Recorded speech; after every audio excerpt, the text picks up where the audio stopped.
তাছাড়া আমি তোমাকে আমার কাছ থেকে একটি স্মরণিকাও দান করেছি।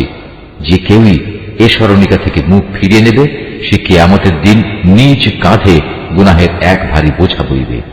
তারা সব সময় এ অবস্থায় থাকবে কিয়ামতের কঠিন দিনে তাদের জন্য এ বোঝা কত মন্দ প্রমাণিত হবে। যেদিন সিনায় ফুৎকার দেয়া হবে সেদিন আমি সব অপরাধীকে এমন অবস্থায় জমা করব, ভয়ে তাদের চোখ নীল ও দৃষ্টিহীন থাকবে। তারা নিজেদের মধ্যে চুপে চুপে বলা বলি করতে থাকবে, তোমরা দুনিয়ায় বড়জোর 10 দিন অবস্থান করে এসেছ। আসলে আমি জানি সে অবস্থানের সঠিক পরিমাণ কত ছিল, বিশেষ করে যখন তাদের মধ্যেকার সবচেয়ে বিবেকবান ব্যক্তি যে সৎ পথে ছিল বলবে, তোমরা তো দুনিয়ায় মাত্র 1 দিন অবস্থান করে এসেছ। হে নবী, তারা তোমার কাছে কিয়ামতের সময় পাহাড়গুলোর অবস্থা কি হবে জানতে চাইবে। তুমি তাদের বলো, সে সময় আমার মালিক এগুলোকে টুকরো টুকরো করে উড়িয়ে দেবেন। অতঃপর এই জমিনকে তিনি মসৃণ ও সমতল ভূমিতে পরিণত করে ছাড়বেন। তুমি এতে কোন রকম অসমতল ও উঁচু নিচু দেখবে না। সেদিন সব মানুষ একজন আহ্বানকারীর পেছনে চলতে থাকবে, তার জন্য কোনো বাঁকা পথ থাকবে না। সে চাইলেও অন্যদিকে যেতে পারবে না। সেদিন দয়াময় আল্লাহ তাআলার প্রচন্ড ক্ষমতার সামনে অন্য সব শব্দেই ক্ষীণ হয়ে যাবে। এ ভয়ঙ্কর পরিস্থিতিতে ভীত বিহবল মানুষের পায়ে চলার মৃদু আওয়াজ ছাড়া আর কিছুই তুমি শুনতে পাবে না। সেদিন পরাক্রমশালী আল্লাহ তাআলার সামনে কারো কোন রকম সুপারিশই কাজে আসবে না। অবশ্য যাকে করুণাময় আল্লাহ তাআলা অনুমতি দেবেন এবং যার কথায় তিনি সন্তুষ্ট হবেন তার কথা আলাদা। তাদের সামনে ও পেছনে যা কিছু আছে তা তিনি সম্যক অবগত আছেন, কিন্তু তারা তাদের ক্ষুদ্র জ্ঞান দ্বারা তার বিশাল জ্ঞানকে কোনোদিনই পরিবেষ্টন করতে পারবে না। সেদিন মানুষের চেহারাগুলো সেই চিরঞ্জীব ও অনাদি সত্তার সামনে অবনত হয়ে যাবে। ব্যর্থ হবে সে ব্যক্তি যে সেদিন শুধু জুলুমের ভারী বহন করবে। অপরদিকে যে ব্যক্তি ঈমানের সাথে দুনিয়ায় নেক কাজ করেছে সেদিন সে কোনো জুলুমের ভয় করবে না এবং কোনো ক্ষতির ভয়ও। এভাবেই আমি কোরআনকে পরিষ্কার আরবি ভাষায় নাজিল করেছি এবং তাতে মানুষদের পরিণাম সম্পর্কে সাবধানতা সংক্রান্ত কথাগুলো সবিস্তার বর্ণনা করেছি, যেন তারা গুমরাহি থেকে বেঁচে থাকতে পারে কিংবা তা তাদের জন্য চিন্তা ভাবনা সৃষ্টি করতে পারে। আল্লাহ তাআলা অতি মহান, তিনি সৃষ্টিকুলের প্রকৃত বাদশাহ, তিনি কোরআন নাজিল করেছেন। হে নবী, তোমার কাছে তার ওহী নাজিল পূর্ণ হওয়ার আগে কোরআনের ব্যাপারে কখনো তাড়াহুড়ো করো না। তবে জ্ঞান বাড়াতে চাইলে বলো, হে আমার মালিক, আমার জ্ঞান ভান্ডার তুমি বৃদ্ধি করে দাও। আমি এর আগে আদম সন্তানের প্রতি নির্দেশ দান করেছিলাম, কিন্তু সে এসব কথা ভুলে গেছে। আসলে আমি কখনো সে ব্যাপারে তাকে দৃঢ় সংকল্পবদ্ধ পাইনি। আমি ফেরেশতাদের যখন বলেছিলাম তোমরা আদমকে সিজদা করো, তখন তারা সাথে সাথেই সিজদা করল, কিন্তু ইবলিস সে অস্বীকার করল। আমি আদমকে বললাম, এই শয়তান হচ্ছে তোমার ও তোমার জীবন সাথীর দুশমন, সুতরাং দেখো এমন যেন না হয় যে সে তোমাদের উভয়কেই জান্নাত থেকে বের করে দেবে এবং এর ফলে তুমি দারুণ দুঃখ কষ্টে পড়ে যাবে। অথচ এখানে তুমি কখনো ক্ষুধার্ত হও না, কখনো পোশাক বিহীন হও না। তুমি কখনো এখানে পিপাসার্ত হও না, কখনো রোদেও কষ্ট পাও না। কিন্তু এত সাবধান করা সত্ত্বেও অতঃপর শয়তান তাকে কুমন্ত্রণা দিল।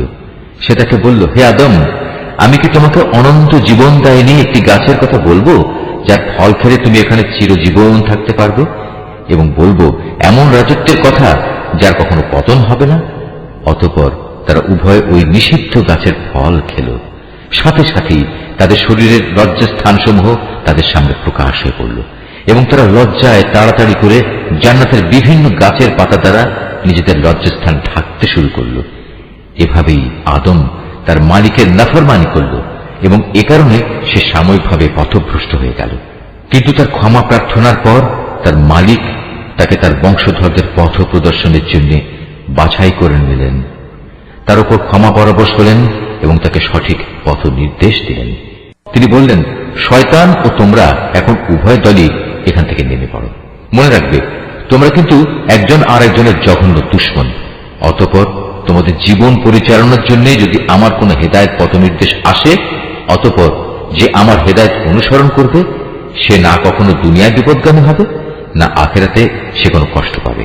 হ্যাঁ, যে ব্যক্তি আমার স্মরণ থেকে বিমুখ হবে তার জন্য জীবনের বাঁচার সামগ্রী সংকুচিত হয়ে যাবে। সর্বোপরি তাকে আমি কিয়ামতের দিন অন্ধ বানিয়ে হাজির করব। সে নিজেকে এভাবে দেখার পর বলবে, হে আমার মালিক, তুমি আমাকে কেন আজ অন্ধ বানিয়ে উঠালে? দুনিয়াতে তো আমি চক্ষুষ্মান ব্যক্তি ছিলাম। তিনি বলবেন, আসলে দুনিয়াতেও তুমি এমনই অন্ধ ছিলে। আমার আয়াতসমূহ তোমার কাছে এসেছিল, কিন্তু তুমি তা ভুলেছিলে। এভাবে আজ তোমাকেও ভুলে যাওয়া হবে। মূলত আমি এভাবেই তাদের প্রতিফল দিই। যারা আমার আয়াত নিয়ে বাড়াবাড়ি করে, সে তার মালিকের আয়াতের উপর কখনো ঈমান আনে না। সত্যিকার অর্থে পরকালের আযাবই হচ্ছে বেশি কঠিন এবং অধিক স্থায়ী। এদের আগে আমি কত কত জনপদ ধ্বংস করে দিয়েছি, আর এ ধ্বংসপ্রাপ্ত জনপদ সমূহের উপর দিয়ে এরা তো হামেশাই চলাফেরা করে। অবশ্যই এতে বিবেকবান মানুষদের জন্য নিদর্শন রয়েছে। যদি তোমার মালিকের পক্ষ থেকে এদের অবকাশ দেওয়ার এই ঘোষণা না থাকত এবং এদের উপর আযাব আসার সুনির্দিষ্ট কালক্ষণ আগেই ঠিক করা না থাকত, তাহলে এদের উপর কবেই আযাব অবশ্যম্ভাবী হয়ে পড়ত। অতএব হে নবী, এরা যা কিছুই বলে তুমি তার উপর ধৈর্য ধারণ করো। তুমি বরং তোমার মালিকের প্রশংসা, পবিত্রতা ও মহিমা ঘোষণা করো, সূর্যোদয়ের আগে ও তা অস্ত যাওয়ার আগে। রাতের বেলায় ও দিনের দুই প্রান্তেও তুমি আল্লাহর পবিত্রতা ঘোষণা করো। তাহলে কিয়ামতের দিন তুমি সন্তুষ্ট হতে পারবে। হে নবী, পার্থিব জীবনের সৌন্দর্য স্বরূপ ভোগ বিলাসের সেসব উপকরণ আমি তাদের অনেককেই দিয়ে রেখেছি। তার দিকে তুমি কখনো তোমার দু চোখ তুলে তাকাবে না। আসলে আমি এসব কিছু এ কারণেই দিয়েছি যেন আমি তাদের পরীক্ষা করতে পারি।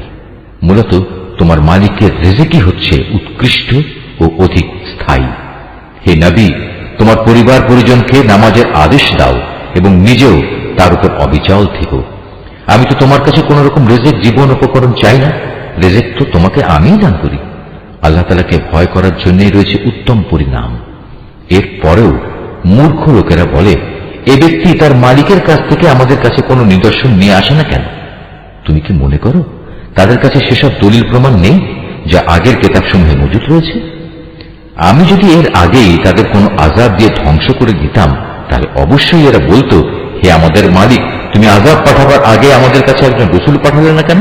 রসুল পাঠালে আমরা এভাবে লাঞ্ছিত ও অপমানিত হওয়ার আগেই তোমার আয়াতসমূহ মেনে চলতাম। হে নবী, এদের বলো, হ্যাঁ, প্রত্যেক ব্যক্তি তার কাজের প্রতিফল পাবার অপেক্ষা করছে। অতএব তোমরাও অপেক্ষা করো। অচিরেই তোমরা জানতে পারবে সঠিক পথের অনুসারী কারা, আর কারাই বা সোজা সঠিক পথ পেয়েছে।